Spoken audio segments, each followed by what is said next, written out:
Hello everyone.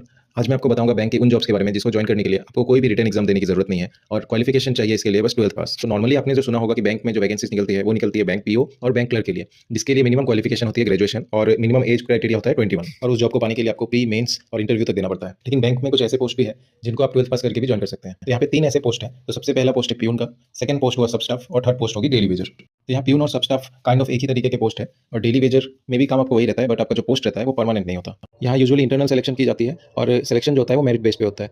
इसके अलावा कभी-कभी इंटरव्यू भी कंडक्ट कराए जा सकते हैं। सैलरी भी जो रहती है वो 30,000 के आसपास आपको मिल जाएगी। यहाँ इस जॉब का सबसे बड़ा प्लस पॉइंट ये है कि आपको हमेशा के लिए पियून या सब स्टाफ के तौर पे काम नहीं करना पड़ेगा। आप यहाँ पे सेलेक्ट हो सकते हैं एज अ पियून और उसके बाद जैसा कि आप जानते होंगे बैंक में प्रमोशन काफ़ी फास्ट होती है। तो आप 3 साल के भीतर क्लरिकल स्टाफ बन सकते हो और उसके 3 साल के बाद आप ऑफिसर भी बन सकते हो। और जैसा कि यहाँ पे मिनिमम एंट्री एज 18 की है, तो अगर आप 3 साल में प्रमोट होकर क्लर्क बन जाते हो तो 21 आपकी एज होगी अगर आपने 18 में ज्वाइन किया है। तो ये सबसे मिनिमम एंट्री एज होती है क्लर्क की। तो इस जॉब के बारे में अगर आपको और भी कोई जानकारी चाहिए तो कमेंट सेक्शन में पूछ सकते हैं और ऐसी वीडियोज़ पाने के लिए